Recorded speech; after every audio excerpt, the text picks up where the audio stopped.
సంపత్ నగర్ పోలిశెట్టి హరిప్రసాదరావు గారి కుటుంబ సభ్యుల సౌజన్యంతో 5 సేవా ప్రకల్పాలు సేవాభారతి నిర్వహణా బాధ్యత వహిస్తోంది. 2 సంచార వైద్యశాలలు, శారదా సుశ్రుత సంచార వైద్యశాల, ధన్వంతరి సంచార వైద్యశాల, పేద ప్రజల వద్దకు వైద్యము అనే నినాదంతో 12 మురికివాడలలోని 6 గ్రామాలలోని 1300 మంది ప్రజలకు ఉచిత వైద్య సేవలను అందిస్తోంది.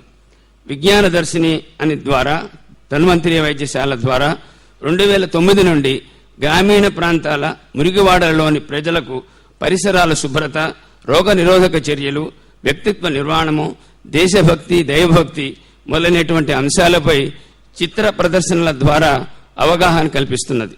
శ్రీ శారదా పరమేశ్వరి జలధార పథకం 2003లో శ్రీ శృంగేరి శారదా పీఠాధీశ్వరులు వారి ఆశీస్సులతో ప్రారంభమై నిత్య ప్రవర్ధమానమై ప్రతిరోజు మురికి కాలువల్లోనూ మురికివాడల్లోని మున్సిపల్ వాటర్ సప్లై లేని 300 కుటుంబాలకు వాళ్ళ యొక్క దాహార్తిని తీరుస్తున్నది. శ్రీ శారదా పరమేశ్వరి నిత్య అన్నదాన పథకం క్రింద 400 మంది నిరుపేదలకు మధ్యాహ్న భోజన పథకం ద్వారా దేవాలయాలు, రైల్వే స్టేషన్లు, బస్టాండు, అనాథ శరణాలయం, ప్రభుత్వ ఆసుపత్రి వద్ద ఉన్నటువంటి అతి పేద నిరాశ్రయులకు, ముసలివారికి స్వామివారి ఆశీస్సులతో 2006 సంవత్సరం నుండి మధ్యాహ్న భోజన ప్యాకెట్లను అందజేస్తున్నది. 2012 దసరా నుండి గుంటూరు గవర్నమెంట్ జనరల్ హాస్పిటల్లో నిత్య అన్నదాన పథకం కింద జగద్గురువుల వారి పూర్తి ఆశీస్సులతో 400 మంది పేషెంట్స్ యొక్క అటెండెన్స్కు ఉచితంగా మధ్యాహ్న భోజన సదుపాయం కల్పిస్తోంది. ఈ విధంగా శ్రీ శృంగేరి శారదా పీఠం శ్రీ శృంగేరి స్వామివారి ఆశీస్సులతో నిరంతరం జరుపుబడుతున్నటువంటి సేవా ప్రకల్పాలకు యొక్క నిర్వహణ బాధ్యత సేవాభారతికి లభించటం మా అత్యంత అదృష్టంగా మేము భావిస్తున్నాం. త్వరలో స్వామివారి ఆశీస్సులతో ప్రారంభం కానున్నటువంటి వైద్యశాల నిర్వహణలో కూడా మా వంతు పూర్తి సేవలను అందజేస్తామని సభాముఖంగా స్వామివారికి తెలియజేస్తున్నాం. శ్రీ శ్రీ శ్రీ భారతీ తీర్థ స్వామివారి అనుగ్రహం ఎప్పటికీ ఇలాగే సేవాభారతిపై ఉండాలని వారి దివ్య పాద పద్మాలకు నమస్కరిస్తూ ఈ అవకాశం నాకు ఇచ్చినటువంటి శ్రీ శృంగేరి శారదాపీఠం నిర్వాహకులు శ్రీ గౌరీశంకర్ గారికి, శృంగేరి శారదాపీఠం గుంటూరు నిర్వాహకులు శ్రీ పోలిశెట్టి హరిప్రసాదరావు గారికి నా కృతజ్ఞతలు తెలియజేస్తున్నాను. ఈరోజు స్వామిగారి ఎదుట నిలబడి మాట్లాడే అవకాశం వచ్చినందుకు చాలా ఎక్సైట్ అయి నేను స్వామి గారికి సరెండర్ అవుతున్నాను.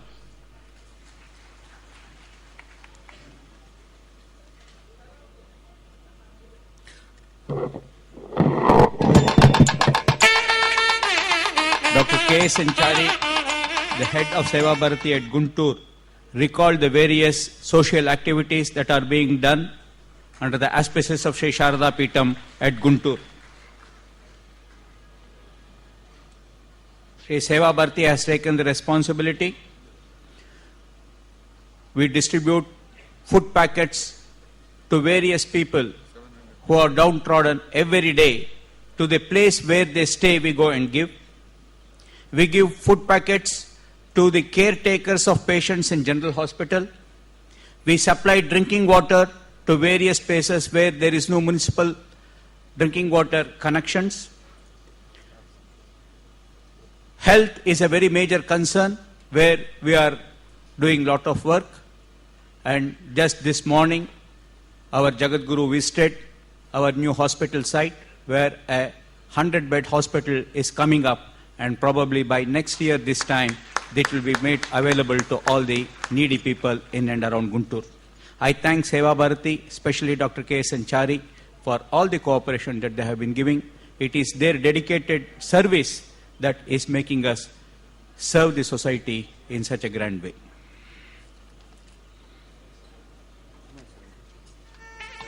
Shri Salaka Raghunandana Sharma Garu.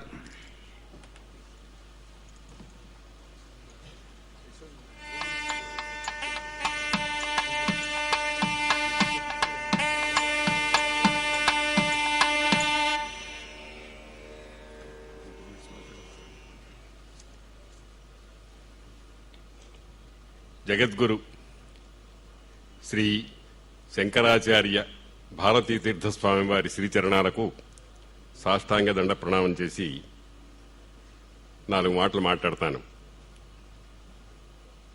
Shankaracharya Shankara భగవత్పాద Bharati Tirtha Swami వారు, దీన్ని విశ్లేషిస్తాను నేను. శంకర మనకందరికీ తెలుసును, ఆది శంకరాచార్యుల వారు. అంతకుముందు కైలాసవాసి అయిన శంకర్లున్నారు. ఈ శంకర శబ్దానికి భారతంలో అనుశాసన పర్వంలో శివసహస్రనామంలో 2-3 సార్లు ఆవృత్తి అయిన ఈ శబ్దానికి నీలకంఠుల వారు ఒక్కొక్క చోట ఒక్కొక్క రకమైనటువంటి అర్థం చెప్పారు.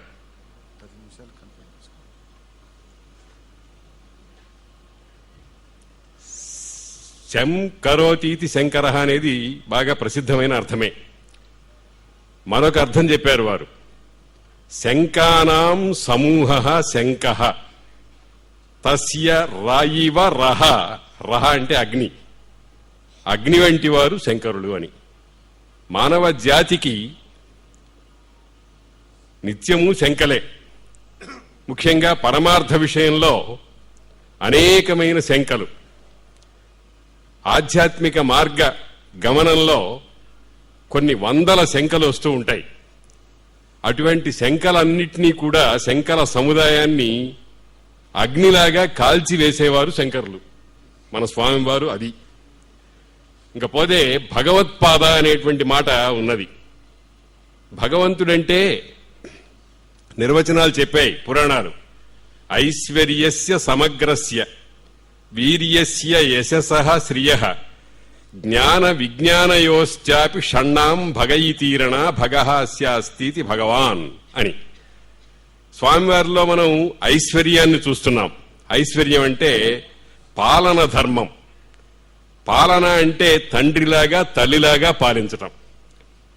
సృష్టిలో పాలన అనేదానికి కాళిదాస్ అర్థం చెప్తాడు, ప్రజానాం వినయాధానాత్ రక్షణాత్ భరణాదపి. వినయాధానం చెయ్యాలి, రక్షించాలి, భరించాలి. ఈ లక్షణాలన్నీ భగవంతుడు భగవత్పాదులలో మనం మన గురుదేవుల్లో చూస్తూ ఉంటాం. స్పష్టంగా కనిపిస్తున్నాయి. వాటిని మనం వెతకక్కర్లేదు. నిరంతరము వారి తపన అదే. వీర్యస్య ఐశ్వర్యస్య సమగ్రస్య వీర్యస్య. వీర్యము అంటే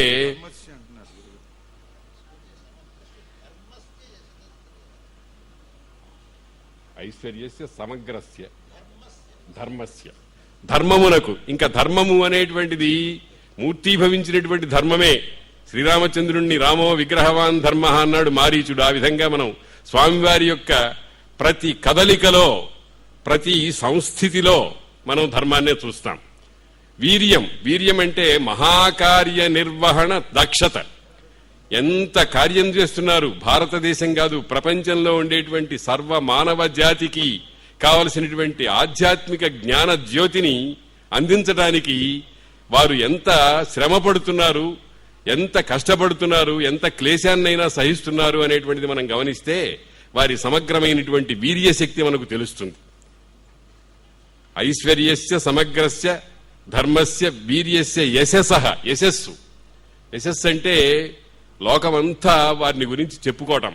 నేను ఒక విషయం చెప్తాను. అనంతపురంలో నేను పనిచేస్తూ ఉన్న సమయంలో స్వామివారు అనంతపూర్ నుంచి అనంతపూర్ వైపు వెడుతున్నారు. మా ఇళ్ళు అనంతపురానికి ఒక 10-12 కిలోమీటర్ల దూరంలో ఉన్నాయి. మా ఇల్లు దాటుకుని వెళ్లాలి స్వామివారు. మమ్మల్ని కేవలం నన్ను అనుగ్రహించడం కోసం అక్కడ ఆగారు. ఆగితే వారికి పాదాలకి నమస్కారం చేస్తూ ఉండగా చాలా హఠాత్తుగా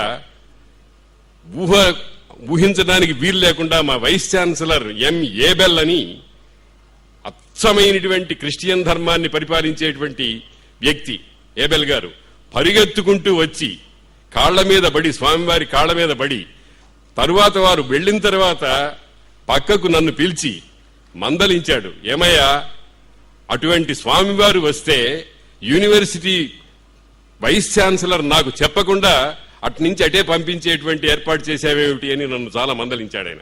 యశస్సుకి ఇంతకంటే ఒక నిరూపణ అక్కర్లేదు. అలాగే మొన్న నేను ఇక్కడి నుంచి మా పాత గుంటూరు నుంచి ఈ శంకర మఠానికి వస్తూ ఉంటే నాకు 3 సార్లు ఆటో ముస్లిమే. వచ్చినంతసేపు నన్ను చూసేతడు స్వామివారిని గురించి పరమ భక్తితో మాట్లాడుతున్నాడు. ఆయన క్రిస్టియన్, వీళ్ళు ముస్లిం. ఆయన జ్ఞాన సంపన్నుడు, వీళ్ళు సాధారణమైనటువంటి వ్యక్తులు. ఇంతకంటే యశస్సుకి మనం వేరే నిరూపణ అక్కర్లేదు. శ్రీ సంపద, సంపద అంటే విద్యా సంపద. ధనధాన్యాలు అనేటువంటివి పక్కన పెట్టండి, అవన్నీ కూడా ఉండవు, ఎక్కువ కాలం ఉండవు. స్థిరంగా ఉండేది విద్యా సంపద. అటువంటి సంపద అంతా స్వామివారిలో మూర్తిభవించి ఉంది. జ్ఞాన విజ్ఞానయోశ్చ, జ్ఞానము అనంటే మోక్షే ధీర్ జ్ఞానం అని అన్నారు. అన్యత్ర విజ్ఞానం శిల్పశాస్త్రయో అని అన్నారు. శిల్పశాస్త్రం అంటే, శాస్త్రములంటే ఇప్పుడు మనం అనుకునేటువంటి పరిభాషలో సైన్స్ అండ్ టెక్నాలజీ, అదంతా స్వామివారిలో మూర్తిభవించి ఉంది. కాబట్టి భగవత్ శబ్దము అక్షరాలా సార్థకమవుతోంది స్వామివారిలో. భగవత్పాద తర్వాత భారతీ అనేటువంటి మాట ఉంది. నేను నా అనుభవం చెప్తున్నాను. ఒక 2-3 సార్లు ఈ సంపత్ నగర్లో ఉండేటువంటి ఆ స్థానానికి వెళ్ళటం, అక్కడ కూర్చోవటం గంటల తరబడి. ఎంతసేపు అయినా అమ్మవారి విగ్రహం పైన ఉంది, స్వామివారి కింద ఉన్నారు. ఈ స్వరూపానికి ఆ స్వరూపానికి భేదం నాకేం కనపడలేదు. స్వామివారే అమ్మవారు, అమ్మవారే స్వామివారు అనేటువంటి స్ఫూర్తి కలిగింది నాకు. తీర్థులు వారు, తీర్థ అంటే తరింపచేసేది అని ఇందాక చెప్పారు. అన్యానపి తారయంత, అందరినీ కూడా తరింపజేయడమే లక్ష్యంగా ఉన్నటువంటి స్వామివారు. అటువంటి వారు, వారిలో మనం మాతృత్వం చూస్తాం. మాతృత్వం అంటే సృష్టిలో అటువంటి దానికి మరొక సామ్యం లేదు, ఇంకొకటి పోలిక చెప్పడానికి వీలు లేదు. ఎందుకనంటే శిక్షాశాస్త్రంలో ఒక మాట చెప్పారు, వ్యాఘ్రీ యథా హరేత్ పుత్రాన్ దంష్ట్రాభ్యాం నచ పీడయేత్ భీత పతన భేదాభ్యాం తద్వద్వర్ణాన్ ప్రయోజయేత్ అని అన్నారు. ఆడు పులి పిల్లల్ని ఒక చోట నుంచి ఇంకో చోటికి తీసుకువెళ్లేటప్పుడు పళ్లతో పట్టుకుంటుంది, దంతాలతో పట్టుకుంటుంది. దానికి 2 భయాలట, గట్టిగా పట్టుకుంటే గాయమవుతుందేమో, వదులుగా పట్టుకుంటే జారిపోతుందేమోనని. అది మాతృత్వం అంటే. అంత మాతృత్వం అటువంటి క్రూరాతి క్రూరమైన జంతువులోనే మనకు కనిపిస్తోంది సృష్టిలో. ఇంకా స్వామివారి మాతృత్వ లక్షణాన్ని వర్ణించడం సాధ్యం కాదు. అటువంటి మహాత్ములు వారి యొక్క పరిధిలో మనం ఉన్నాం.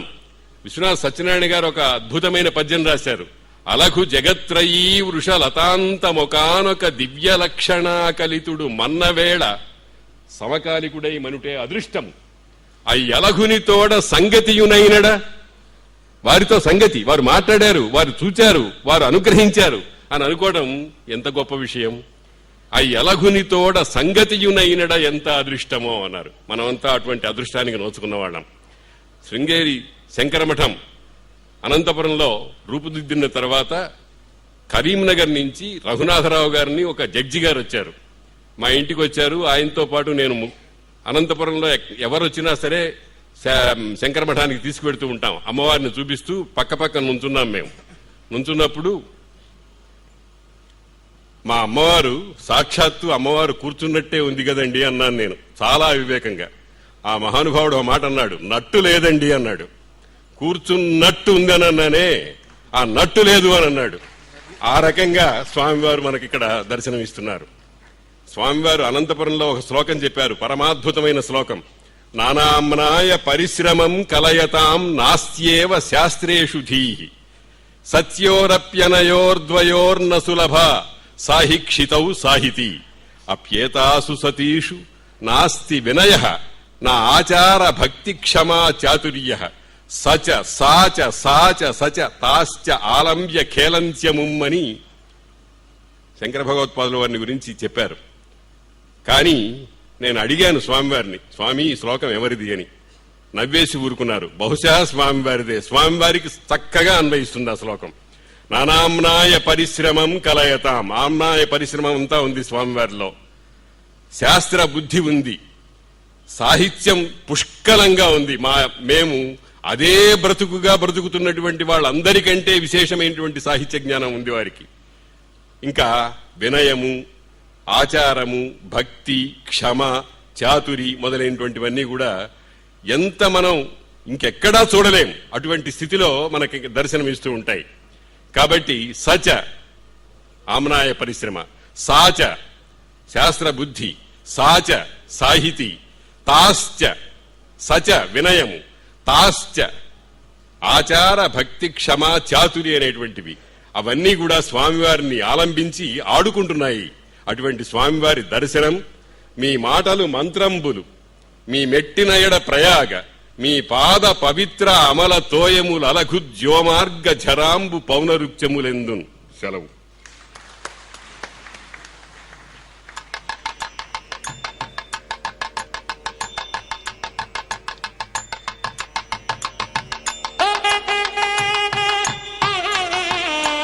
శ్రీ MBS ప్రసాద్.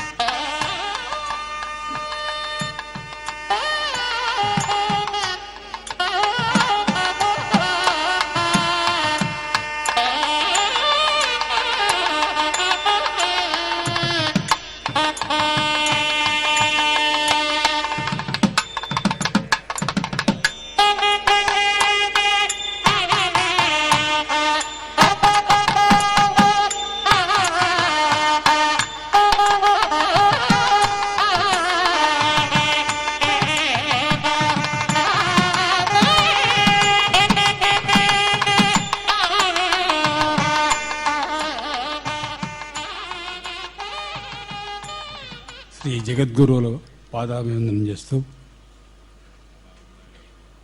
ఇంతకుముందు మాట్లాడిన వారందరూ కూడా నిష్ణాతులు, వారి వారి ఫీల్డ్స్లో బాగా ఆరితేరిన బహుముఖ ప్రజ్ఞాశీలురు. ఆ విధంగా చూసుకుంటే నేను ఒక నిరక్షర కుక్షిని, ఏమి ఒక సామాన్య భక్తుడిగా నేను స్వామివారి వద్ద పొందిన స్వాంతన, వారి యొక్క విశేషమైన అభిమానానికి పాత్రునైనందుకు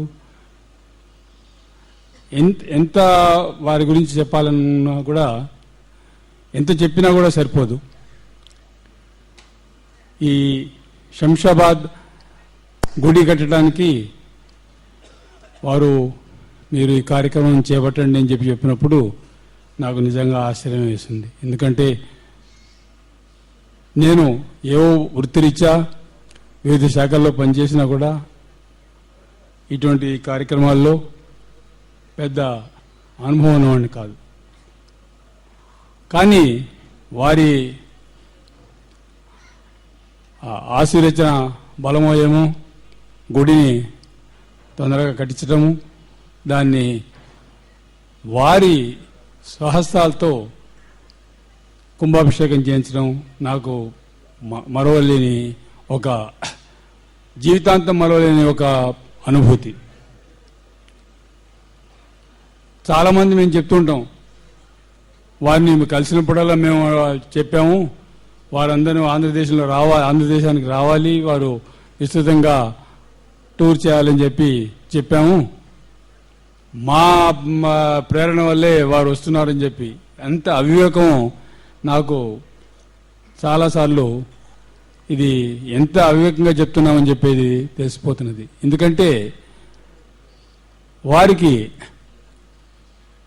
ఇక్కడికి రావాలి, వీరందరినీ కూడా చూడాలని చెప్పే ఉద్దేశం ఉన్నా కూడా అమ్మవారి అనుజ్ఞ లేదే రావడానికి వీలుపడదనే ఉద్దేశంతో చాలా కాలం రాకుండా ఉన్నారు. వచ్చిన తర్వాత చిరుజల్లులా కాకుండా మంచి కుంభవృష్టిగా వచ్చినట్టు 4 నెలలు మనతో ఉండటం, మనందరినీ కూడా పులకితులను చేసి ఆశీర్వదించి వారి యొక్క నిజమైన ఆశీస్సుల్ని మనందరికీ అందించడం ఎంతైనా మరవలేని విషయం. నేను ముఖ్యంగా చెప్పదలుచుకుంది ఏంటంటే, ఇంతకుముందు రఘునాథ్ శర్మ గారు చెప్పారు, వారు అమ్మలాగా లాలించి ప్రేమించి అందరినీ కూడా సమదృష్టితో చూస్తూ ఈ భక్తులందరినీ కూడా ఏ విధమైన తేడా లేకుండా అందరికీ కూడా తమ యొక్క ఆశీర్వచనాలను పంచిపెట్టడం అనేది ఎంత అనుభూతి పొందితే కానీ తెలియదు. ఎన్నోసార్లు తల్లి మీద మనం అలిగినట్టు, ప్రేమించినట్టు, లాలించినట్టు అన్ని విధాలా మనం హావభావాలు తెలియజేస్తుంటాం. అవన్నీ కూడా మనకి వారిని చూసినప్పుడు కలుగుతూ ఉంటాయి. కానీ వారు నిశ్చలంగా మనకి మార్గోపదేశం చేస్తుంటే ఏ విధంగా మనంతటా మనం ప్రవర్తించాలి, మనం ఏ విధంగా మన ఆత్మను వ్యతిరేకించకుండా ఆత్మను చెప్పినట్టు గురువులు మనకి ఆదేశించినట్టు చేస్తూ పోవటం అనేది ఎంతైనా అవసరం అని చెప్పి క్షణక్షణం గుర్తుకొస్తూ ఉంటుంది. నాకు ఈ గత 3-4 సంవత్సరాలుగా అనేక విధమైన విషయాలు బోధపడ్డాయి. ఒక్కొక్కటి ఆచరిస్తూ వస్తుంటే దానిలో ఉన్న సంతృప్తి ఇంకెక్కడా లేకుండా ఉంటుందని చెప్పి మాత్రం తెలుసుకుంటున్నాను. ఎందుకంటే ఎన్నో విధాలుగా మనకి శర్మ గారు చెప్పినట్టు శంకలు వస్తూనే ఉంటాయి, నిత్యం వస్తూనే ఉంటాయి శంకలు. ఏమిటి, ఇది చేయవచ్చునా, ఇది చేయకూడదా, ఇది ఎందుకు చేయాలి, మనం ఏదో బాగా ఆరితేరమైనట్టు ఇటువంటి ప్రశ్నలన్నీ కూడా వస్తుంటాయి. వారికి నిశ్చలంగా సమాధానం చెప్తూ మనం చేయవలసిన విధానాల్ని మనకి ఎప్పటికప్పుడు బోధిస్తూ ఎంతో ఆప్యాయంగా చూసుకునే వారికి నేను ఏ విధంగా కృతజ్ఞతలు చెప్పుకోగలను. వారు చెప్పినవి ఆచరించడము, దాన్ని పాటించడం తప్పితే అంతకన్నా మనం చేయగలిగిందేం లేదు. మనం చేయవలసిన కార్యక్రమం కూడా అదేను. అది మనందరికీ ఈ 4 నెలలు ఇక్కడంతా అందరికీ కూడా చెప్పడం అనేది వారు మన దగ్గర అందరూ కూడా ఈ విధంగా చేయండి అని చెప్పి ఏనాడు డైరెక్ట్గా చెప్పకపోయినా మనకి అన్యాపదేశంగా నిర్దేశించినా కూడా మనం గ్రహించి చేయటం అనేది చాలా అవసరం అనుకుంటున్నాను. నేను ఎన్నోసార్లు ఎన్నో సమస్యలతో ఏదో వెలుబుచ్చలేదు, కానీ వాటన్నిటికీ కూడా సమాధానాలు దొరికినాయి. ఎన్నోసార్లు వారు చెప్పినవన్నీ కూడా అనుగ్రహ భాషణాల్లో ఒకసారి శంషాబాద్లోనే చెప్తూ రాముడు శివుడు ఒకడే, వారికి తారతమ్యాలు లేవు, ఎవరిని ప్రార్థించినా కూడా ఒకటేనని చెప్పారు. ఇటువంటి శంకలు మనలో వస్తుంటాయి. వారికి మనకి ఎట్లా మన దీంట్లో ఉన్న శంకలను తెలుసుకుంటారో తెలియదు, కానీ అవన్నీ తెలుసుకుని మనకి వారి సమాధానాలు అప్పటికప్పుడు తెలియజేస్తుంటారు. ఈ 4 నెలలు 20 సంవత్సరాల తర్వాత నేను తిరుపతిలో ఎగ్జిక్యూటివ్ ఆఫీసర్గా ఉన్నప్పుడు ఒకసారి లాస్ట్ టైం వచ్చారు, తిరిగి 20 సంవత్సరాల తర్వాత వస్తున్నారు. అది 20 సంవత్సరాలు ఒక ప్రాతిపదిక కాకూడదని చెప్పి తరచూ ఆంధ్రదేశానికి వచ్చి మమ్మల్ని అందరినీ కూడా ఆశీర్వదించాలని చెప్పి వారికి పాదాభివందనం చేస్తూ సెలవు తీసుకుంటారు.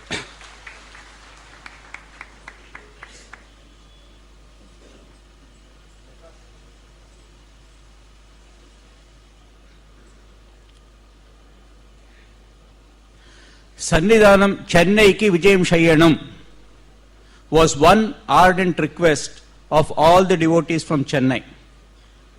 Guntur was part of Madras presidency earlier, so I presume the people who are here know a little bit of Tamil. Chennai la Sannidhanam 4 மாசம் சாதுர்மாசியம் பண்ணி நவராத்திரியும் அங்கேயே பண்ணி அதி வைபவமா விஜய யாத்திரையை செய்தார். 52 வருஷம் ஆனப்புறம் நம்ம ஜகத்குரு சென்னை நகரத்தில் இந்த மாதிரி ஒரு சாதுர்மாசியம் சரண் நவராத்திரி ரெண்டையும் சேர்ந்து பண்ணினது எல்லாருக்கும் தெரியும். இன்னும் 52 வருஷம் ஆனப்புறம் திருப்பி ஆகுமோ, இல்ல 25 வருஷம் ஆனப்புறம் ஆகுமோ, இல்ல 10 வருஷம் ஆனப்புறம் ஆகுமோ, அது தெரியாது. ஆனா இந்த விஜய யாத்திரையில எப்படி சென்னையில எல்லாம் நடந்தது அப்படின்னு எல்லாருக்கும் அது ஒரு ஹிஸ்டாரிக்கல் ஈவெண்டா ஆத்துல இருக்கணும் என்கிற ஒரு உத்தேசத்துல சென்னை சிஷ்யாலாம் சேர்ந்து Guru Bhakta Ratnam A. Krishnamurthy, who was the chairman of this Vijay Yatra committee, ஒரு souvenir-ஐ இப்போ ரிலீஸ் பண்ண போறா.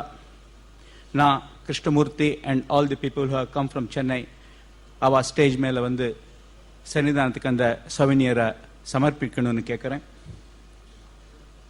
சென்னையில இருந்த 4 மாசத்துல ருத்ரம் எத்தனை வச பட்டணம் ஆச்சுன்னு நம்ம ஒரு கவுண்ட வச்சுட்டு பார்த்தா ஒரு 10 அதிருத்ர மகாயாகம் அங்க ஆயிருக்கும். ஒரு அதிருத்ர மகாயாகம் பண்றதே பெருசுன்னு எல்லாம் நடந்திருக்கிற போது அந்த 4 மாசத்துல ஒரு 10 அதிருத்ர மகாயாகம் ஆயிருக்கலாம். 3.5 லட்சம் ஜனங்கள் அந்த 4 மாசத்துல கேம்ப் நடக்கிற இடத்துல வந்து பிரசாத ரூபத்துல சாப்பிட்டுட்டு போனோம்.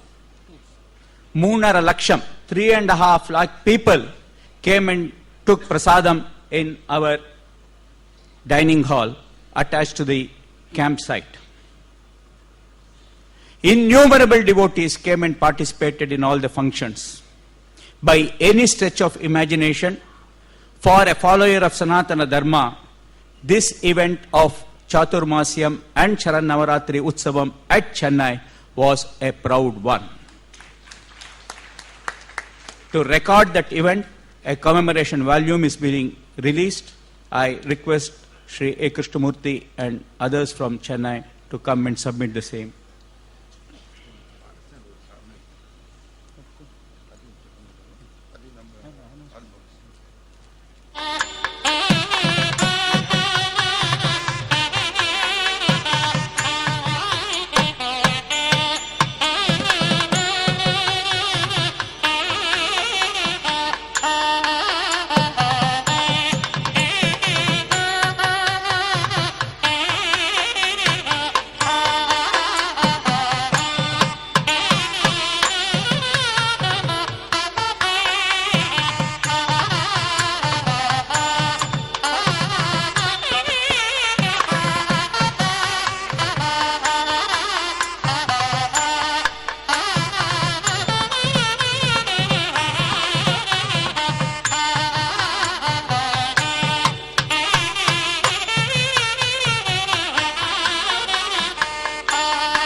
Part of his Vijay Yatra in the state of Andhra Pradesh, 2 great things happened. One was the consecration of Goddess Sharada's and Adi Shankara's temple at Sri Shailam, and inauguration of Sri Bharati Tirtha Nilayam, a guest house at Bhadrachalam, and also consecration of Bala Tripurasundari idol at Bhadrachalam in Ambashatram complex. To record these 2 very important events, we are releasing a small pictorial souvenir, which I request the organizers to submit at the lotus feet of His Holiness.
prasadams have come from Sri Veera Venkata Satyanarayana Swami Temple, Annavaram. They will be offering it to His Holiness now.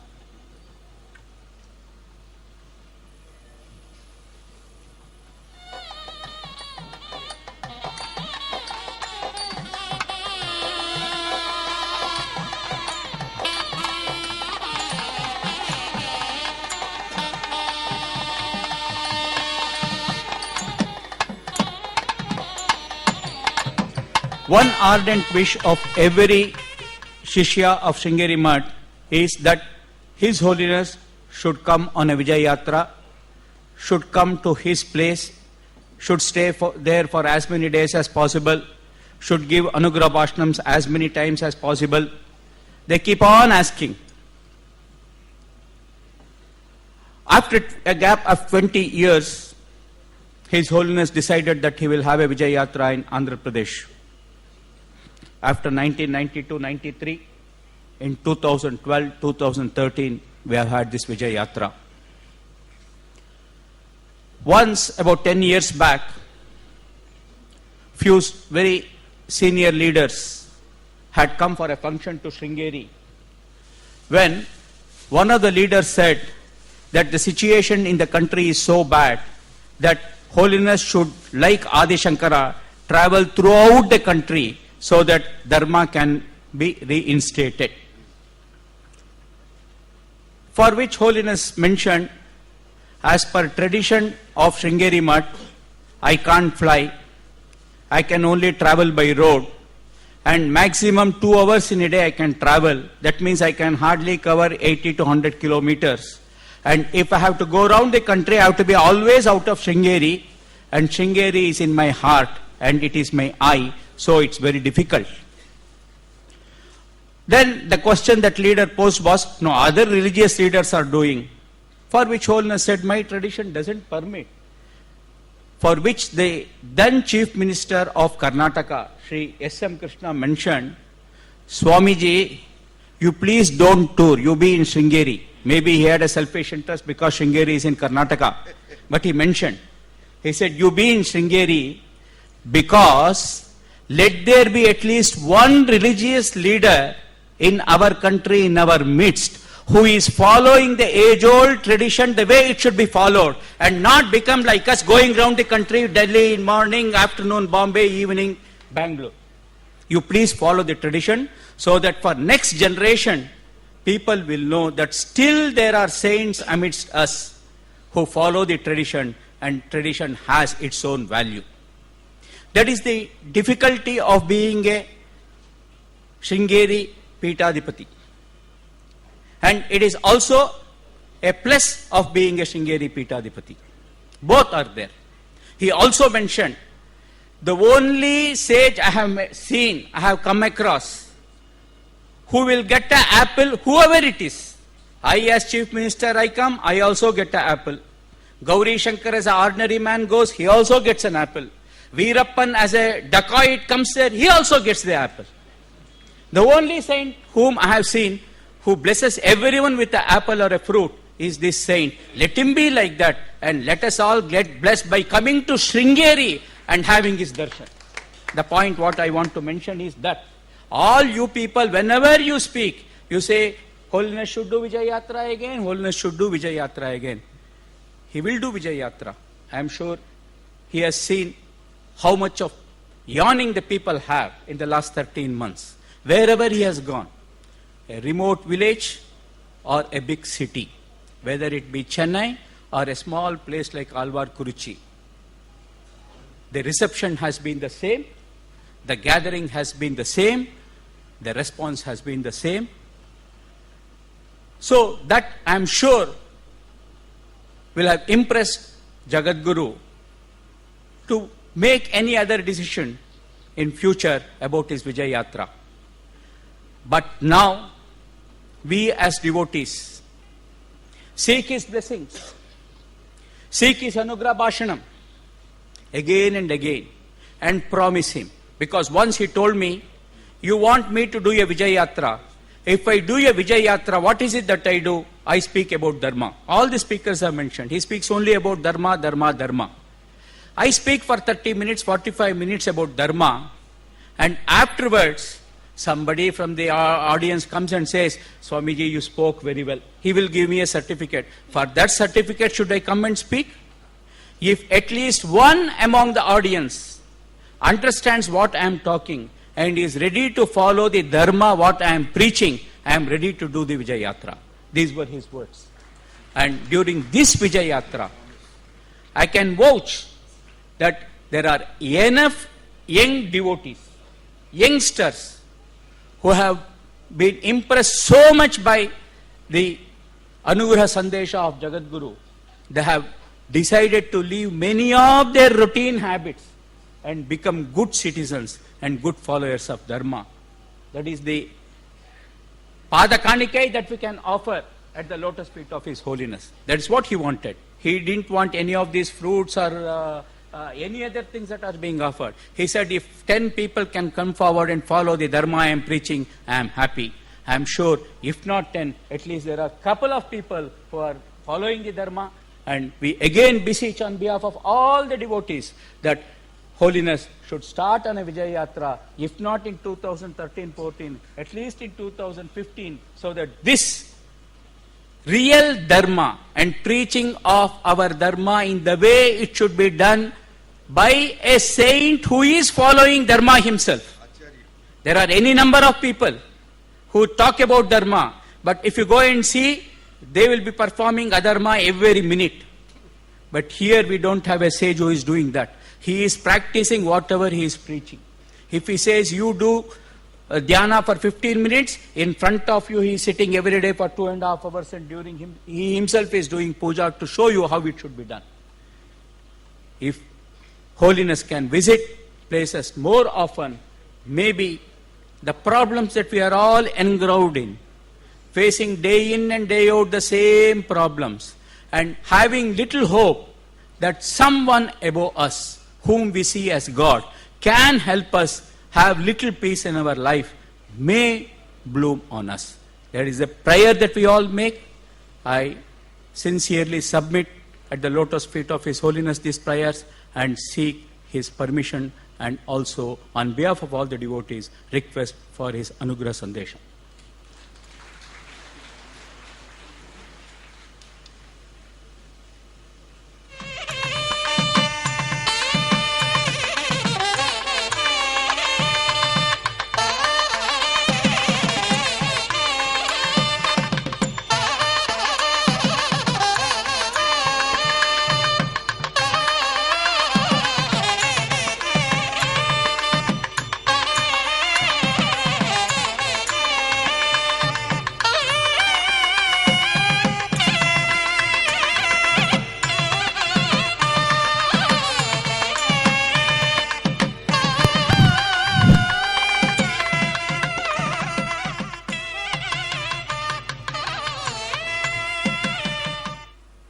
వరమభయముదారం పుస్తకంచాక్షహారం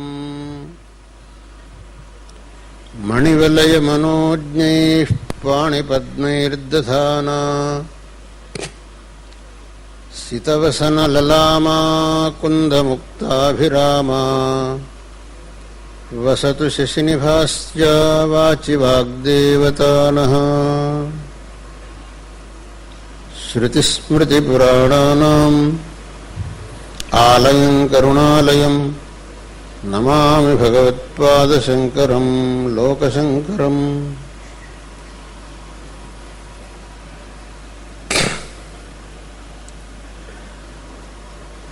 భగవంతుడు ప్రతి ఒక్క యుగంలోనూ ఈ భూమి మీద అవతరిస్తాడు. ఆ అవతార సమయంలో ధర్మరక్షణ, అధర్మ నిరాశం అనేటటువంటి ఈ రెండు కార్యములను చేస్తాడు. సత్పురుషులను కాపాడుతాడు, దుష్టులను నిగ్రహిస్తాడు. ఇది శాస్త్రంలో చెప్పినటువంటి విషయం. అదేవిధంగా ఒక్కొక్క యుగంలో కూడా భగవంతుని యొక్క అవతారములు జరిగినాయి. కృతయుగంలో మత్స్య కూర్మ వరాహ నృసింహాద్య అవతారములైనాయి. త్రేతాయుగంలో రామావతారమైంది.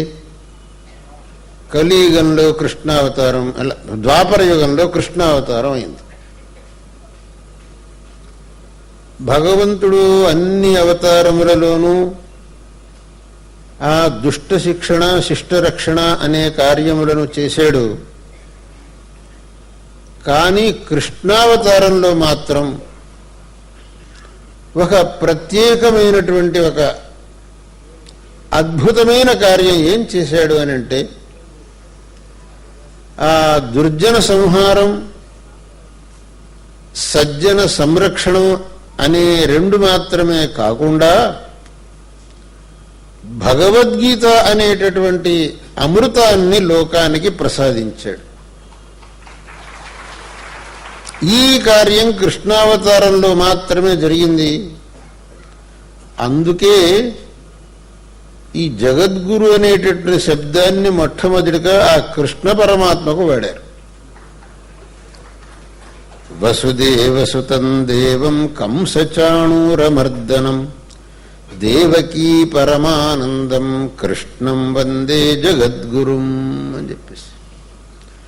ఎందుకు అనంటే సకల జగత్తుకు మార్గదర్శకమైనటువంటి భగవద్గీతను ఉపదేశించాడు కాబట్టి ఆయన జగద్గురు అనేటటువంటి శబ్దానికి లక్ష్యభూతుడైనాడు. ఆ భగవద్గీత సకల జగత్తుకు మార్గదర్శకమైనటువంటి భగవద్గీత చదవటానికి ఎవడు అర్హుడు అనంటే మానవమాత్రుడు అర్హుడు. ప్రతి ఒక్క మానవుడు ఆ భగవద్గీతను అధ్యయనం చేయటానికి, భగవద్గీతలో భగవంతుడు ఉపదేశించినటువంటి తత్వాన్ని అర్థం చేసుకోవటానికి, అదేవిధంగా తన జీవితంలో ఆచరణలో పెట్టుకోవటానికి అర్హుడై ఉన్నాడు.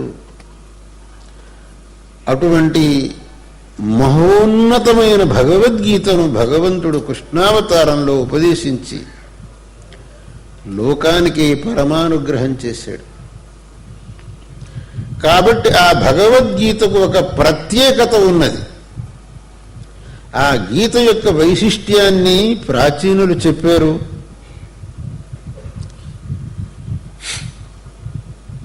గీతాసు గీతా కర్తవ్యా కిమన్యై శాస్త్ర విస్తరై యా స్వయం పద్మనాభస్య ముఖపద్మాద్వినిసృత. స్వయం భగవంతుడి యొక్క ముఖారవిందం నుండి వెలువడినది కాబట్టి ఆ భగవద్గీతను ప్రతి ఒక్కరూ అధ్యయనం చెయ్యాలి, గీతను అర్థం చేసుకోవాలి.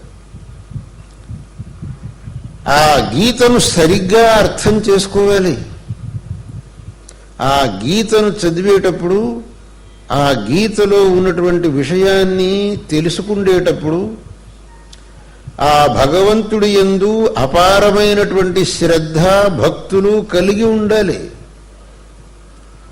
అవి లేకపోతే వాడు గీతాధ్యయనానికి అర్హుడు కాడు.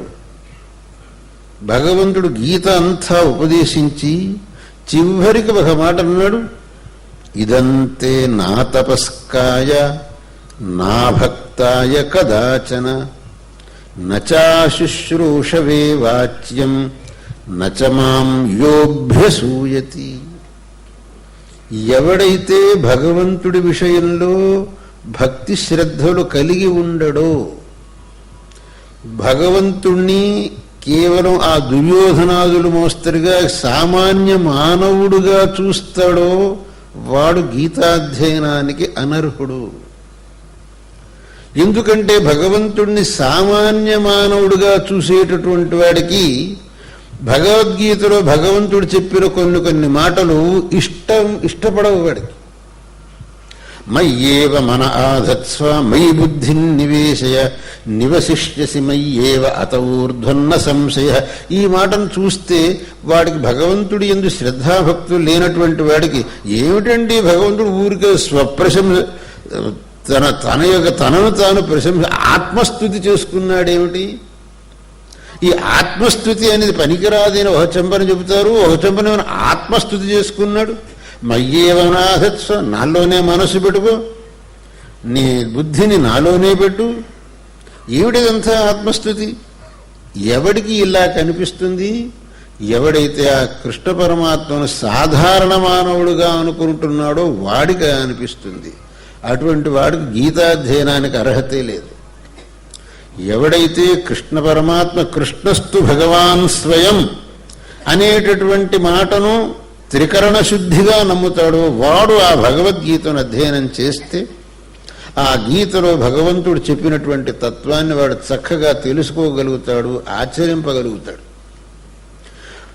ఏవంచ చెప్పొచ్చింది ఏమిటి అనంటే, మనకు భగవద్గీత అతి పవిత్రమైన గ్రంథం. ఆ భగవద్గీతలో భగవంతుడు ఏమేమి చెప్పాడో అదంతా మన యొక్క శ్రేయస్సు కోసం. అక్కడ భగవంతుడు చెప్పిన దాన్ని మనం సరిగ్గా అర్థం చేసుకోవాలి, దాన్ని ఆచరించాలి. ఆ భగవద్గీతలో భగవంతుడు ఏం చెప్పాడు అని అంటే అనేకమైన విషయాలు చెప్పాడు. అవన్నీ కేవలం ఒక రోజులో 2 రోజుల్లో చెప్పదగినటువంటిది కాదు. కొన్ని నెలల పాటు ఆ భగవద్గీత యొక్క ప్రవచనాలు చేయాలి. సారభూతమైనటువంటి విషయాల్ని మనం ఈ సందర్భంలో జ్ఞాపకం చేసుకోవాలి. భగవద్గీతలో చెప్పినటువంటి విషయాల్లో అత్యంత సారభూతమైనటువంటిది, మహత్వపూర్ణమైనటువంటిది ఏమిటి అనంటే, శ్రేయాన్ స్వధర్మో విగుణః పరధర్మాత్ స్వనుష్ఠితాత్ స్వధర్మే నిధనం శ్రేయః పరధర్మో భయావహః. ఈ మాట భగవద్గీతలో రత్నప్రాయమైనటువంటి మాట. దీన్ని ప్రతి ఒక్కడూ అర్థం చేసుకోవాలి, ఈ ప్రకారం నడుచుకోవాలి. శ్రేయాన్ స్వధర్మో విగుణః, మన యొక్క ధర్మం ఏదైతే ఉన్నదో అదే మనకు శ్రేయస్కరమైనటువంటిది. మనం అనాది పరంపరగా ఏ ధర్మాన్ని అనుష్ఠిస్తూ వస్తున్నామో దాన్ని మనం ఎట్టి పరిస్థితిలో కూడా విడనాడకూడదు. దాన్ని విడిచిపెట్టాము అని అంటే అదొక మహాపరాధం అవుతుంది. ఆ మన యొక్క స్వధర్మాన్ని ఆచరించేటప్పుడు దాంట్లో ఏమైనా కొన్ని లోపములు రావచ్చు, న్యూనాతిరేకములు రావచ్చు. అయినప్పటికీ ఆ స్వధర్మాచరణమే నీకు శ్రేయప్రదమవుతుంది. ఏదైతే నీ యొక్క ధర్మం కాదో, దేన్ని నీ పూర్వజులు ఎవ్వరూ కూడా ఆచరించలేదో దాని వైపు నువ్వు పోకూడదు. పరధర్మో భయావహ, ఏదైతే నీకు పరంపరగా వచ్చినటువంటి ధర్మం కాదో దాని జోలికి నువ్వు పోయినావు అనంటే నువ్వు అనేకమైన అనర్థములకు గురి కావలసి వస్తుంది. భగవంతుడు చెప్పినటువంటి ఈ మాట మీద మనం అనవసరమైనటువంటి కుతర్కములు కుశంకలు చెయ్యటానికి అవకాశమే లేదు. భగవంతుడు చెప్పిన దాని మీద అనవసరంగా కుతర్కాలు చేశామనంటే దానివల్ల కేవలం మన యొక్క బుద్ధిశక్తిని పాడు చేసుకున్న వాళ్ళం అవుతామే తప్ప ఇంకా వేరే ఏ విధమైనటువంటి ప్రయోజనం లేదు. భగవత్పాద శంకరుల వారు ఒక మాట అన్నారు, వాక్యార్థశ్చ విచార్యతాం శృతిశిరః పక్షః సమాశ్రీయతాం దుస్తర్కాత్సు విరమ్యతాం శృతిమతస్తర్కోనుసంధీయతాం. దుస్తర్కం అంటే కుతర్కం చెవ్వరూ చెయ్యకండి అన్నారు. కుతర్కం చెయ్యొద్దు. కుతర్కం అంటే ఏమిటి? శాస్త్రం చెప్పిన దాని మీద అనవసరమైన ఆక్షేపణలు చెయ్యటమే కుతర్కం. శాస్త్రం మనకు ఇది ఇలా చెయ్యాలి అని చెప్పింది అంటే అలాగే ఎందుకు చెయ్యాలి, ఇంకోలాగా ఎందుకు చేయకూడదు, అలా చేస్తే వచ్చేది ఏమిటి, ఇంకోలాగా చేస్తే పోయేదేమిటి, ఈ విధమైనటువంటి శంకలే కుశంకలు. మన దేశంలో చట్టం అనేటటువంటిది ఉన్నది. ఆ చట్టాన్ని మనం ఆచరించవలసిందే తప్ప దాన్ని నేనెందుకు ఆచరించాలి, ఆ చట్టం అలాగే ఎందుకు ఉండాలి, ఇంకోలాగా ఎందుకు ఉండకూడదు అని ఎవడన్నా ప్రశ్నించడానికి వీలుంటుందా? చట్టం అనంటే దాన్ని నువ్వు ఏ విధమైన ప్రశ్న చెయ్యకుండా ఆచరించడం అనేదే నీ కర్తవ్యం. ఎలాగైతే ఈ చట్టం అనేటటువంటిది మన ప్రతి ఒక్కడికి కూడా ఏ విధమైన ఆక్షేపణ చేయకుండా ఆచరించదగినదిగా ఉన్నదో, అలాగే శాస్త్రంలో చెప్పినటువంటి సిద్ధాంతం కూడా ఏ విధమైనటువంటి కుతర్కానికి అవకాశం ఇవ్వకుండా మనం ఆచరించదగినదే అయి ఉన్నది అనే దాన్ని మనం అర్థం చేసుకోవాలి. శాస్త్రం అని అంటే గీతాశాస్త్రం, దాన్ని గీతాశాస్త్రం అన్నారు భగవత్పాద శంకరుల వారు. అస్మిన్ గీతాశాస్త్రే అని చెప్పేసి ఆ భగవద్గీతను శాస్త్ర శబ్దంతో వాడారు. అస్మిన్ గీతాశాస్త్రే పరం నిశ్రేయస సాధనం జ్ఞానం అని చెప్పేసి అది గీత అనేది ఒక శాస్త్రం. ఆ గీతాశాస్త్రంలో భగవంతుడు ఏం చెప్పాడో దాన్ని మనం ఏ విధమైన ప్రశ్నలు చేయకుండా అనుష్ఠించాలి. అందువల్ల మొట్టమొదటి ఈ విషయాన్ని అందరూ గమనించాలి. శ్రేయాన్ స్వధర్మో విగుణః పరధర్మాత్ స్వనుష్ఠిత. పరధర్మం మనకు పనికిరాదు, మన యొక్క స్వధర్మమే మనకు సర్వ విధముల శ్రేయస్కరమైనటువంటిది.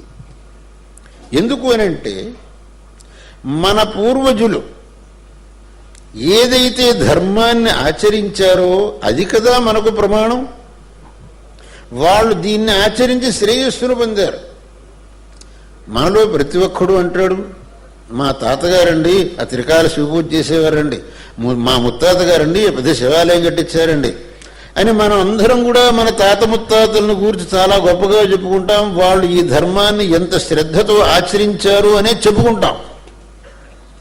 కేవలం వాళ్ళు అలా చేశారు, వాళ్ళు అలా ఆచరించారు అని చెప్పినంత మాత్రంతో మనకేం ఒరిగేది లేదు. మనం కూడా ఆ విధంగా ఆచరించాలి. వాళ్ళు ఆచరించినటువంటి దాన్ని మనం కూడా ఆచరిస్తే మనకు శ్రేయస్సు వస్తుంది. కానీ కేవలం వాళ్ళు అలా ఆచరించారు అని చెప్పినంత మాత్రంతో మనకేం కాదు.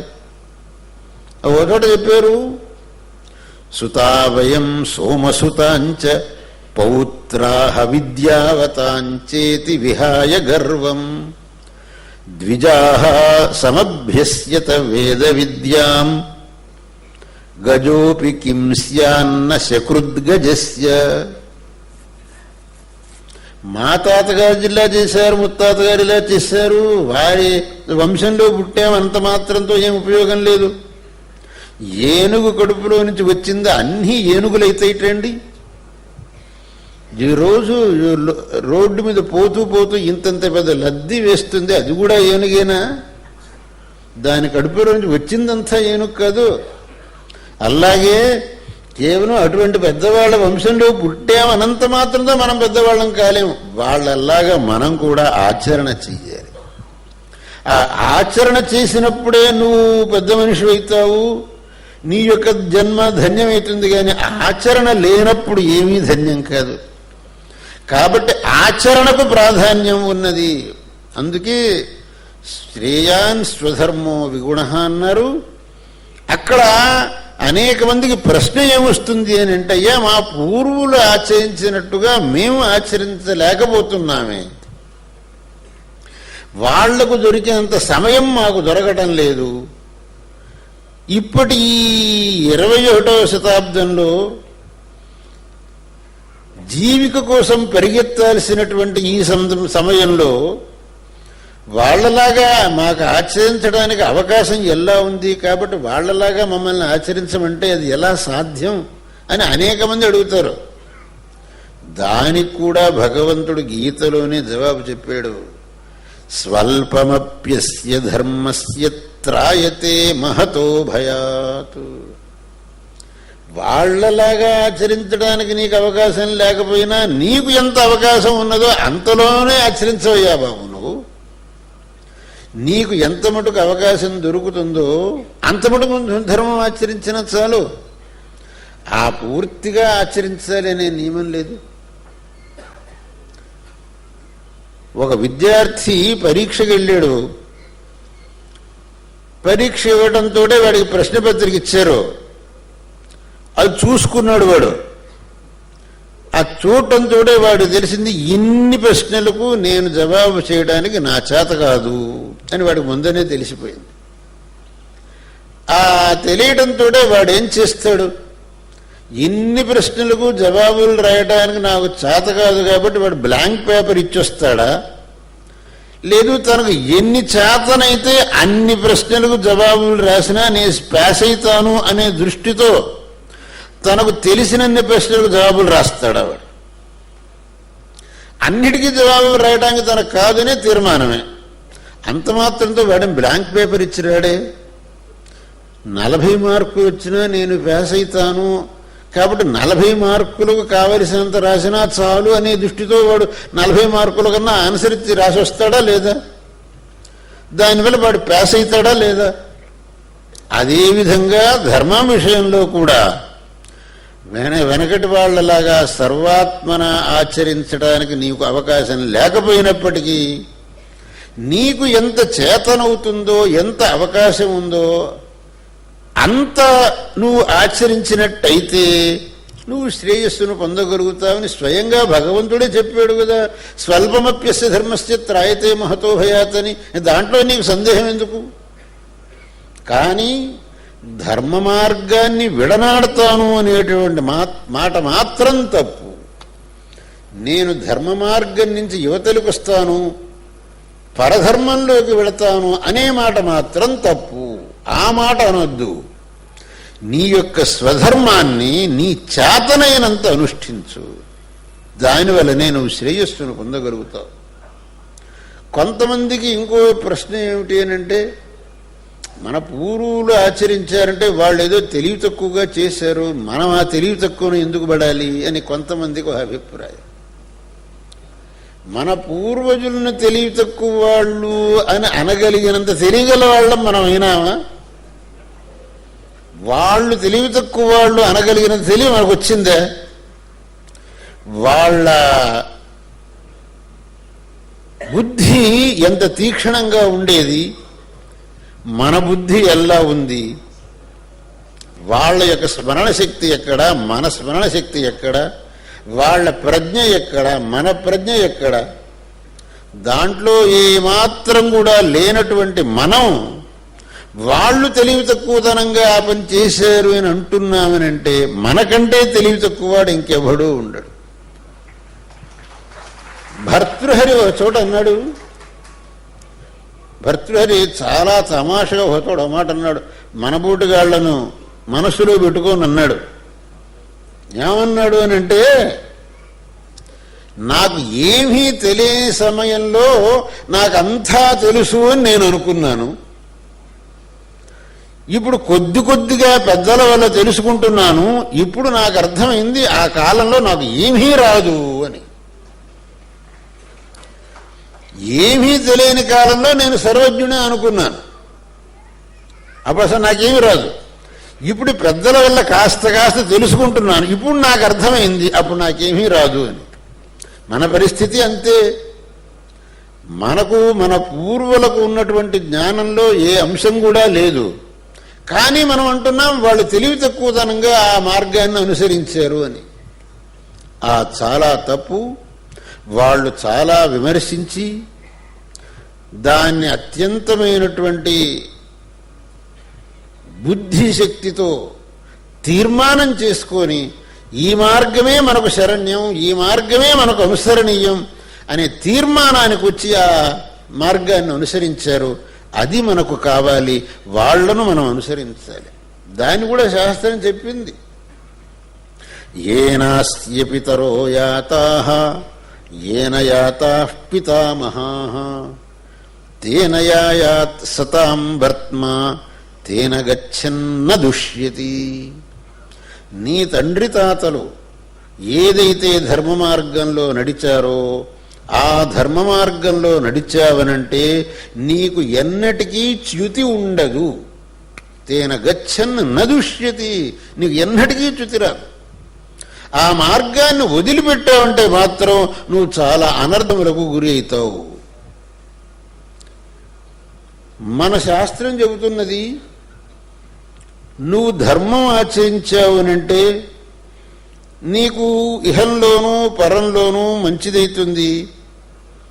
నువ్వు అధర్మాన్ని ఆచరించావునంటే నీకు అనేకమైనటువంటి అనర్థములు వాటిల్లతాయని చెబుతున్నది. అక్కడ కొంతమందికి సందేహం, ఈ అధర్మం చేశామనంటే అనర్థం వాటిల్లుతుంది ఎలా చెబుతారు? ఈ ధర్మం చేస్తే మంచిదవుతుందని ఎలా చెబుతారు? ఈ నాస్తికులు అనేవాళ్ళు ఇవాళే కాదండి, వెనకటి కాలం నుంచి ఉన్నవాళ్లే. ఇవాళ ఏదో ఈ విచారవాదులు అని అనుకుంటున్నారు కదా, ఈ విచారవాది ఇవాళ కాదు, ఎప్పటి నుంచో ఉన్నారు. ఆ కాలంలో వాళ్లకు చార్వాకులు అని పేరు. ఇవాళేమో వీళ్ళు విచారవాదుని పేరు పెట్టుకున్నారు, ఆ కాలంలో వీళ్ళకు చార్వాకులు అని పేరు. చార్వాకులు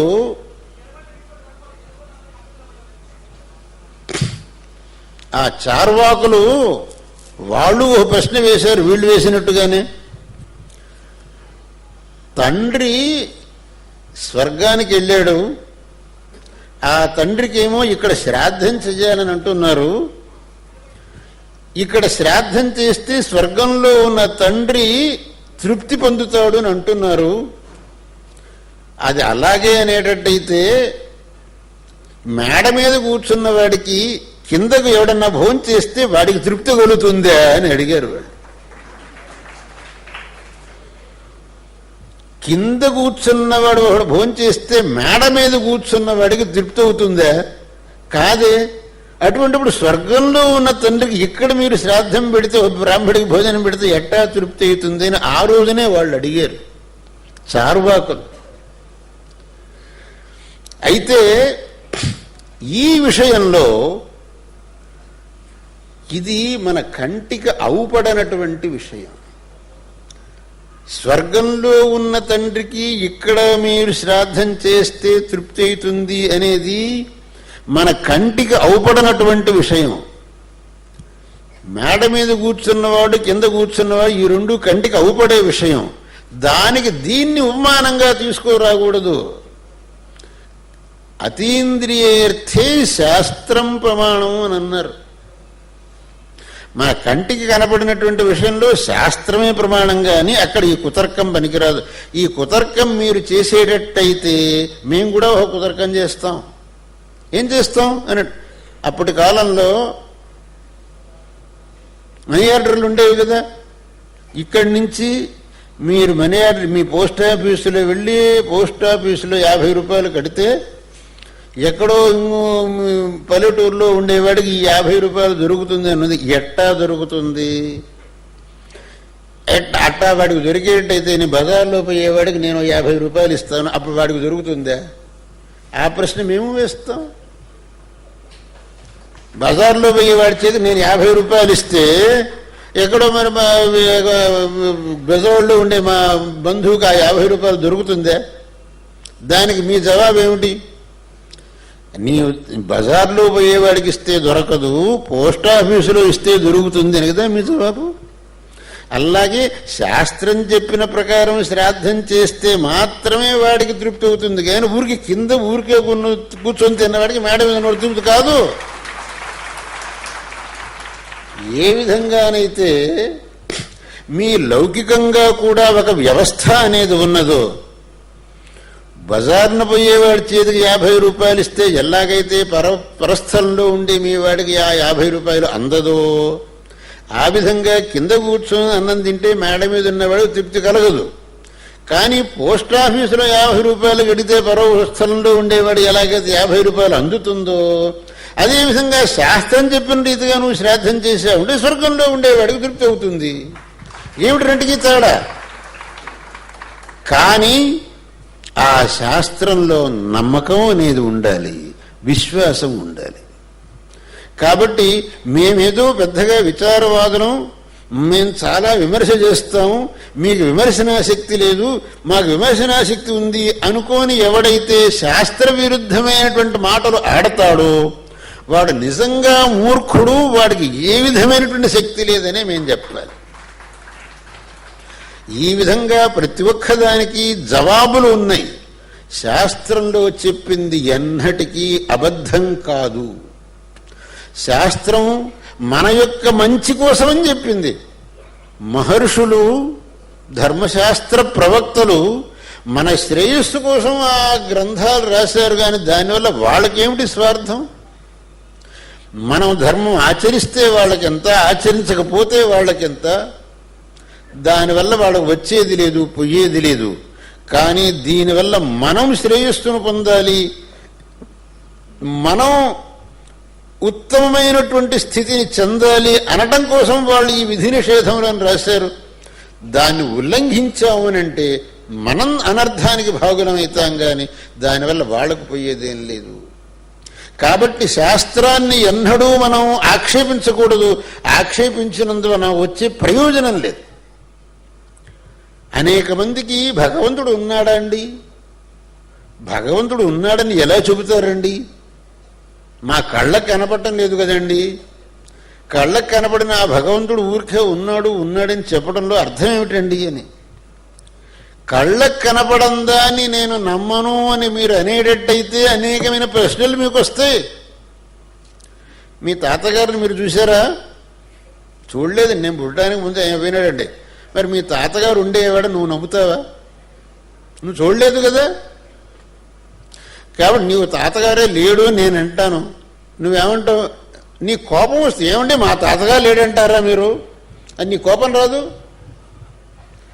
నువ్వు చూడని దాన్నేమో నమ్మనంటున్నావు. దానికి మీ జవాబు ఏమిటి? నేను చూడలేదండి, మా నాన్న చూశాడండి.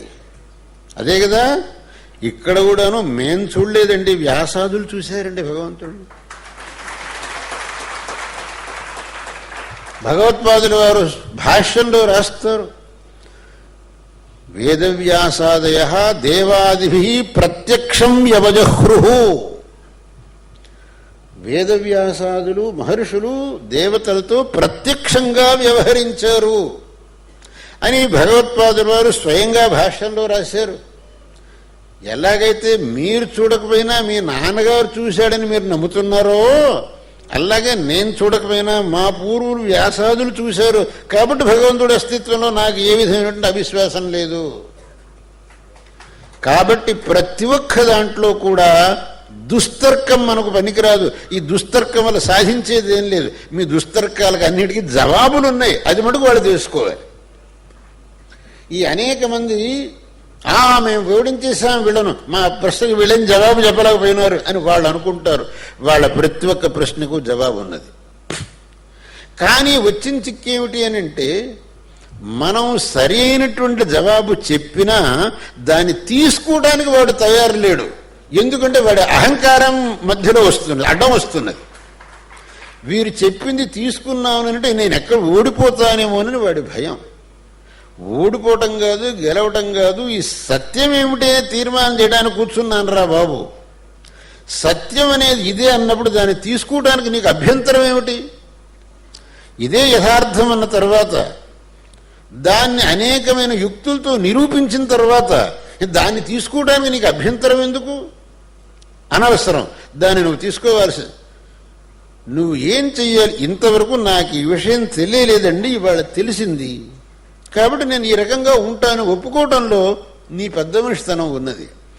దాన్ని ఒప్పుకోకుండా నీ అహంకారాన్ని అడ్డుపెట్టుకొని మీరు ఎంత చెప్పినా నేను ఒప్పుకోనండి అని అన్నావు అని అంటే దానికి మనం ఏం చేసేది లేదు. నీ యొక్క పాపకర్మాన్ని వదిలిపెట్టాల్సి వస్తుంది అంతే. ఉదయనాచార్యుల వారు అని ఒక పెద్ద పండితుడు, తార్కికుడు ఉండేవాడండి.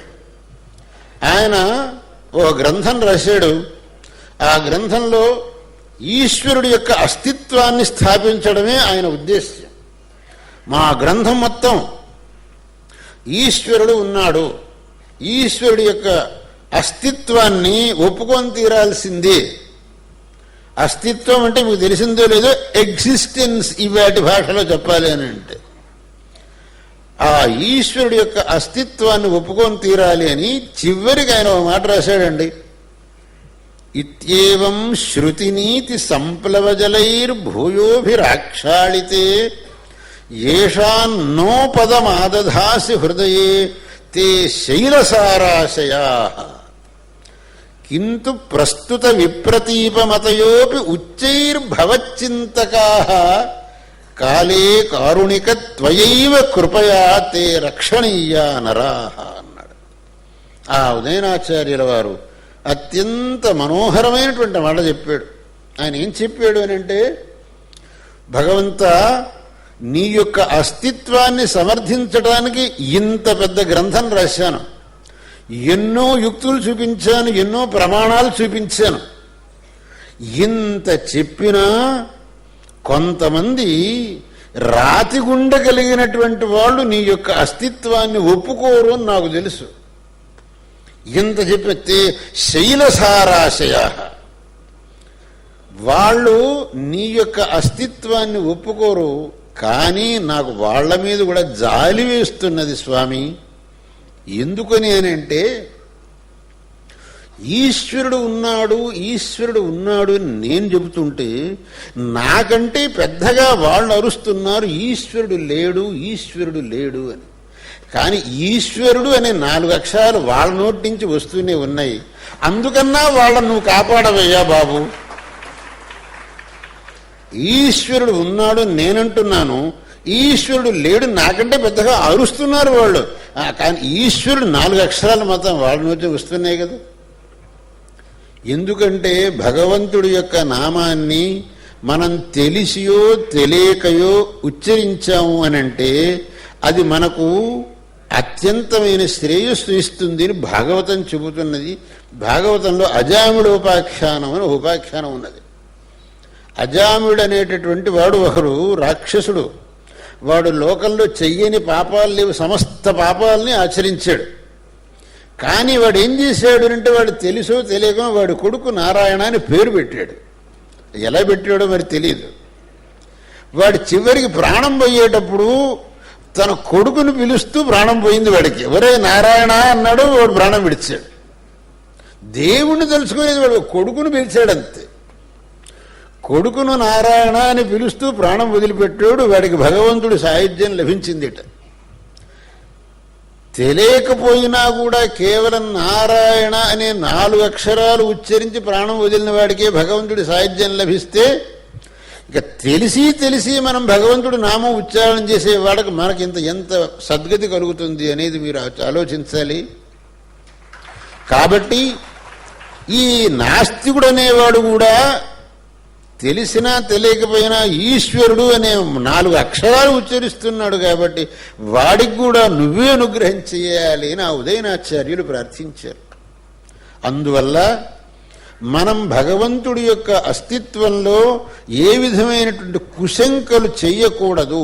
అలాగే శాస్త్రం చెప్పినటువంటి అన్ని విషయాల్లో కూడా ఆ కుశంకలు మనకు పనికిరావు. దాన్ని మనం ఆచరించామనంటే మనకే శ్రేయస్సు. ఒక మాట అన్నారు, ఈ ధర్మం అని అంటున్నారు.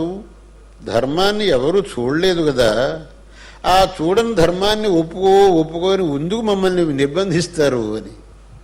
దానికి ఒక జవాబు చెప్పారు. నాయనా, నీకు ధర్మం అనేది కనపడకపోయినప్పటికీ దాన్ని నువ్వు ఆచరించటమే మేలు. దాన్ని ఆచరించకపోతే నీకు అనర్థం ఒక పక్షంలో తప్పదు. ఎలాగా అనంటే, ఓ 2 దారిలో నడుస్తున్నారు. అక్కడ ఒక పుట్ట కనిపించింది. ఈ పుట్టలో పాము ఉందా లేదా అని ఆ 2లో విమర్శ వచ్చింది. ఒకడన్నాడు దాంట్లో పాము లేదు అన్నాడు, ఒకడేమో ఆ పుట్టలో పాము ఉంది అన్నాడు. అప్పుడు మనం ఎలా వెళ్ళాలి అని అంటే, వీడుండి ఆ పుట్టలో పాము లేదు అన్నటువంటి వాడుండి నేను ఆ పుట్ట మీద కాలు పెట్టి వెళతాను అని అన్నాడు. ఆ పుట్టలో పాము లేదన్నటువంటి వాడు దాని మీద కాలు పెట్టి వెళతాను అన్నాడు. ఈ పాము ఉంది అన్నటువంటి వాడు లేదు నేను దాని మీద కాలు పెడితే నన్ను కాటేస్తుంది, పక్క నుంచి వెళతాను అన్నాడు. వీళ్ళిద్దరి వివాదం వింటున్న 3వ వాడు ఉండి, అయ్యా అక్కడ పాము ఉన్నా లేకపోయినా పక్క నుంచే వెళ్ళటం మంచిది. ఎందుకు అనంటే ఎట్టి పరిస్థితిలో కూడా నీకేమీ అనర్థం కాదు. దాని మీద కాలు పెట్టావనుకో, అక్కడ నిజంగానే పాము ఉన్నదనుకో, అపో అది నిన్ను కాటేస్తుంది. పక్క నుంచి వెళ్ళావనంటే అక్కడ పాము ఉన్నా లేకపోయినా నీకేమీ ఇబ్బంది కలగదు. అలాగే పరలోకం ఉన్నా లేకపోయినా నువ్వు ధర్మాన్ని ఆచరించావునంటే ఏ పక్షంలోనూ నీకు ఇబ్బంది కలగదు. ధర్మాన్ని ఉల్లంఘించిన వాడికి ఆ పరలోకం ఉన్నది అనేదే కనుక తీర్మానమైనట్టయితే వాడికి అనర్థం తప్పదు, వాడికి క్లేశం తప్పదు, వాడికి హింస అనేది తప్పదు. సందిగ్ధేపి పరే లోకే కర్తవ్యో ధర్మ ఏవహి నాస్తి చేన్నాస్తి నో హాని అస్తి చేన్నాస్తి కోహతః. కాబట్టి ఆ పరలోకం ఉన్నదా లేదా అనే సందేహం ఉన్నా కూడా, వస్తుతః సందేహానికి అవకాశం లేదు, ఉన్నది మేము సిద్ధాంతం చేశాం. ఒకవేళ సందేహం ఉన్నది నువ్వు అనుకున్నా కూడా ధర్మాన్ని ఆచరించే పక్షంలో ఏ విధంగానూ నీకు అనే ఇబ్బంది అనేటటువంటిది కలగదు. కాబట్టి ఎట్టి పరిస్థితిలో కూడా ధర్మాన్ని ఉల్లంఘించడానికి వీల్లేదు, భగవంతుణ్ణి విశ్వసించకుండా ఉండటానికి వీల్లేదు. భగవంతుణ్ణి విశ్వసించాల్సిందే, ధర్మాన్ని ఆచరించాల్సిందే. దానివల్లనే నీకు శ్రేయస్సు కలుగుతుంది. ఇది మన యొక్క స్వధర్మం. ఈ స్వధర్మాన్ని ఎన్నడూ విడిచిపెట్టొద్దు, పరధర్మం జోలికి ఎన్నడూ పోవద్దు అని భగవంతుడు భగవద్గీతలో ఇదేన్నైతే చెప్పాడో దాన్ని మనం ప్రతి ఒక్కళ్ళ జ్ఞాపకం పెట్టుకోవాలి. మన యొక్క స్వధర్మాన్ని సర్వదా ఆచరించాలి, పరధర్మం జోలి ఎన్నడూ పోకూడదు. అలా పోయే వాళ్ళకు కూడా మనం బుద్ధి చెప్పాలి. మన యొక్క ఆ భగవంతుడి యొక్క ఆదేశాన్ని మనం శిరసావహించి ఆచరించాలి. ఇది మన యొక్క వివక్షితమైనటువంటి విషయం. గుంటూరు మహాజనులు శృంగేరి శారదా పీఠం విషయంలో అపారమైనటువంటి శ్రద్ధాభక్తులు కలిగి ఉన్నారు అనే దాంట్లో నాకు ఏ విధమైన సందేహం లేదు. నేను ఇంతకు పూర్వం గుంటూరుకు పలుమార్లు వచ్చాను, మా గురువుల వారితో పాటు వచ్చాను. ప్రతిసారి వచ్చినప్పుడు కూడా గుంటూరు మహాజనుల యొక్క శ్రద్ధాభక్తులను చూచి చాలా ఆనందించాను. ఈసారి 20 సంవత్సరముల తర్వాత మళ్ళీ గుంటూరుకు వచ్చిన ఈ సందర్భంలో ఇక్కడ 15 రోజుల పాటు ఉండి మీకందరికీ ఆశీర్వదించాలి అనే దృష్టితో ఉన్నాను. మహాశివరాత్రి ఆచరణ చేశాము. రాత్రల్లా ఈశ్వరుని పూజ చేసి మీ అందరి యొక్క క్షేమాన్ని ఆ భగవత్ సన్నిధిలో ప్రార్థన చేశాము. ఆ భగవంతుడు మీకు సకల క్షేమాతిశయాన్ని అనుగ్రహిస్తాడు అనే దృఢమైన విశ్వాసం మాకున్నది. ఇవాళ రోజున ఇక్కడ మేము ఈ సంవత్సరం చెన్నై నగరంలో చాతుర్మాస్యం నవరాత్రి అనుష్ఠానం చేసినటువంటి జ్ఞాపకంగా ఒక స్మరణ సంచికను తయారు చేశారు. దాన్ని ఇప్పుడు ఆవిష్కరించడం జరిగింది. దాంట్లో ఆ సమయంలో మేము చేసినటువంటి ఉపన్యాసాలు, అక్కడ జరిగినటువంటి కార్యక్రమాలు అవన్నీ కూడా అక్కడ ఆ సందర్భంలో తీసినటువంటి ఫోటోలు అవన్నీ కూడా చాలా సుందరంగా ఈ స్మరణ సంచికలో మా చెన్నై శిష్యులు తయారు చేశారు. దాన్ని ఇవాళ అత్యంత సంతోషంతో ఆవిష్కరించడం జరిగింది. అదేవిధంగా ఇక్కడికి వచ్చినటువంటి గురుభక్తులందరూ అత్యంతమైనటువంటి భక్తి శ్రద్ధలతో తమ యొక్క భావాల్ని వెలిబుచ్చి మిమ్మల్ని అందరినీ ఆనందపరిచారు. విశేషంగా మన యొక్క ఆంధ్రప్రదేశ్ హైకోర్టు న్యాయమూర్తి అయినటువంటి నరసింహారెడ్డి గారు తమ యొక్క శ్రద్ధాభక్తులను ఇక్కడ వెలుబుచ్చి మీకందరికీ కూడా అమితమైన ఆనందాన్ని కలుగజేశారు. వారికి నా యొక్క పరిపూర్ణమైన ఆశీస్సులు అందజేస్తున్నాను. అదేవిధంగా మా ఈ గుంటూరు యాత్రలో శ్రమించినటువంటి గురుభక్తులందరికీ కూడా పరిపూర్ణంగా ఆశీస్సులను అందజేస్తూ శారదా చంద్రమౌళీశ్వరులు మీకందరికీ సకల క్షేమాతిశయములను అనుగ్రహింతురుగాక అని ప్రార్థిస్తూ, మళ్ళీ నేను గుంటూరుకు తొందరగా రావాలి అని అన్నారు. నాకు గుంటూరుకు తొందరగా రావాలనే ఉన్నది. పరిస్థితులు ఎలా ఉంటాయి అనేది ఆ భగవంతుడి చేతిలో ఉన్నది. మళ్ళీ ఆ శారదామ్మవారు ఎప్పుడు ప్రేరణ కలిగిస్తే అప్పుడు గుంటూరు వస్తాను అని మాత్రం ఈ సందర్భంలో చెప్పి మీకందరికీ మరొక్కమారు నా యొక్క ఆశీస్సులు తెలుపుతూ ఈ భాషణం ఇంతటితో ముగిస్తున్నాను. హర నమః పార్వతీపతయే, హర హర మహాదేవ.